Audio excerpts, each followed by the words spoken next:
একটা ছবি এত ভয়ের কারণ হতে পারে? বন্ধুরা, আজকে একটা ছবি দেখাবো, যে ছবিটা দেখার পর জুলাই গণ অভ্যুত্থানের যে স্টেক হোল্ডার আছে তাদের পেটে কামড় দিয়েছে, তাদের জবান বন্ধ হয়ে যাচ্ছে। বন্ধুরা, আজকে যে বিষয়টি নিয়ে কথা বলছি, বাংলাদেশ সেনাবাহিনীর প্রধান জেনারেল ওয়াকারুজ্জামানের সাথে রাশিয়ার রাষ্ট্রদূত আলেকজান্ডারের একটা সাক্ষাৎ হয়, এবং সে সাক্ষাৎ হয় কোথায়? সেনা সদরে। আর সেনা সদরে যখন এই সাক্ষাৎ হয়, বাংলাদেশের যে আর্মির ভেরিফাইড ফেসবুক অফিসিয়াল পেজে কিছু ছবি আপলোড করা হয়, এবং সেই ছবিতে আমরা দেখতে পাচ্ছি যে পিছনের যে দেয়ালে বঙ্গবন্ধুর একটি ছবি টাঙানো।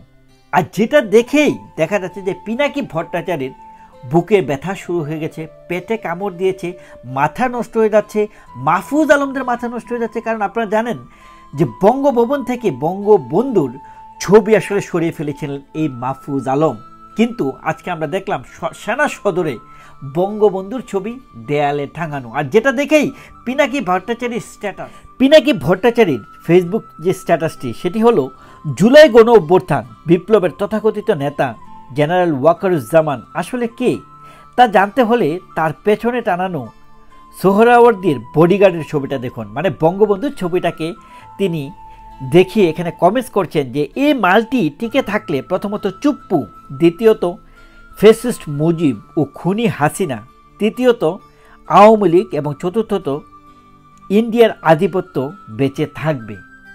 মানে বঙ্গবন্ধুর যে ছবিটা টাঙানো আছে, সে টাঙানোটা দেখে তাদের মনের মধ্যে ভীষণ জ্বালা, এবং তিনি আসলে সেনাপ্রধান ওয়াকারুজ্জামানকে কটাক্ষ করে এই স্ট্যাটাসটি দিলেন যে তিনি টিকে থাকলে, সেনাপ্রধান ওয়াকারুজ্জামান টিকে থাকলে বঙ্গবন্ধু টিকে থাকবে, শেখ হাসিনা টিকে থাকবে, আওয়ামী লীগ টিকে থাকবে, এবং সত্যিকার অর্থে তিনি আসলে যেটা মিন করেছেন, আমি যেটা বুঝি তাহলে আসলে মুক্তিযুদ্ধের চেতনা টিকে থাকবে। এটাই আসলে তিনি বুঝাতে চেয়েছিলেন। কারণ তারা হচ্ছে, এই পিনাকিরা হচ্ছে কারা?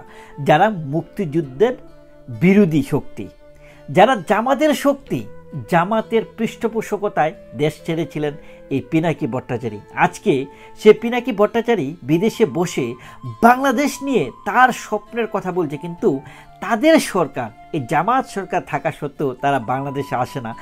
এটাই হচ্ছে তাদের আসল চরিত্র। বন্ধুরা, যতটাই না আর রাশিয়ার রাষ্ট্রদূত সেনাপ্রধানের সাথে দেখা করেছেন, তার থেকেও বেশি আলোচনার বিষয় হচ্ছে এই ছবিটি।